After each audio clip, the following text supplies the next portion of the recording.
ജോലി വാഗ്ദാനം ചെയ്ത യുവതിയെ പീഡിപ്പിച്ച കേസിൽ മുൻ ബിജെപി ജില്ലാ പ്രസിഡന്റ് അറസ്റ്റിൽ. ജോലിക്ക് വേണ്ടി സർക്കാർ ഉദ്യോഗസ്ഥയുമായുള്ള കൂടിക്കാഴ്ചയ്ക്കെന്ന മട്ടിൽ വാരണാസിയിലെ ലോഡ്ജിൽ വിളിച്ചു വരുത്തി പീഡിപ്പിക്കുകയായിരുന്നുവെന്ന യുവതിയുടെ പരാതിയിലാണ് അറസ്റ്റ്. പീഡനക്കേസിൽ സിബിഐ അറസ്റ്റ് ചെയ്ത ബിജെപി ഉന്നാവോ എംഎൽഎ കുൽദീപിന് തൊട്ടുപുറകെയാണ് അടുത്ത ബിജെപി നേതാവ് കൂടി പിടിയിലാകുന്നത്. ഭദോഹി ജില്ലയിലെ മുൻ ബിജെപി ജില്ലാ പ്രസിഡന്റ് കാൻഹയ്യ ലാൽ മിശ്രയെയാണ് പോലീസ് പീഡനക്കേസിൽ അറസ്റ്റ് ചെയ്തത്. ജോലിക്ക് വേണ്ടി സർക്കാരിന്റെ വനിതാ ഉദ്യോഗസ്ഥയുമായി ഒരു കൂടിക്കാഴ്ച തരപ്പെടുത്തി തരാമെന്ന വാഗ്ദാനത്തിൽ ലോഡ്ജിലെത്തിയതായിരുന്നു യുവതി. മുറിയിൽ പ്രവേശിച്ച ഉടൻ 50കാരനായ മിശ്ര തനിക്കെതിരെ ലൈംഗികാതിക്രമം നടത്തുകയായിരുന്നുവെന്ന് യുവതി പോലീസിന് മൊഴി കൊടുത്തു.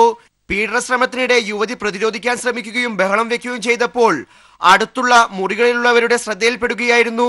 തുടർന്ന് സിഗ്ര പോലീസ് സ്ഥലത്തെത്തുകയും മിശ്രയെ അറസ്റ്റ് ചെയ്യുകയും ചെയ്തു. മാസങ്ങൾക്ക് മുമ്പാണ് യുവതി ഫോണിൽ മിശ്രയെ പരിചയപ്പെട്ടതും ബന്ധം തുടങ്ങിയതും. ബലാത്സംഗ കേസിൽ ഉത്തർപ്രദേശിലെ ഉന്നാവോ എംഎൽഎ കുൽദീപ് സിംഗ് സെങ്കാറിനെ സിബിഐ അറസ്റ്റ് ചെയ്തതിന് തൊട്ടു പിന്നാലെയാണ് അടുത്ത ഒരു ബിജെപി നേതാവ് കൂടി അറസ്റ്റിലാവുന്നത്. അതേസമയം രാജ്യത്ത് പീഡനങ്ങൾ വർദ്ധിച്ചു വരികയാണെന്നും ഈ കേസുകളിൽ പ്രതികളാവുന്നത് ബിജെപിക്കാരാണെന്നുമുള്ള മുൻ ബിജെപി നേതാവ് യശ്വന്ത് സിൻഹയുടെ വാക്കുകൾ ഇപ്പോൾ ശരിയായി മാറുകയാണ്. News bureau, Delhi.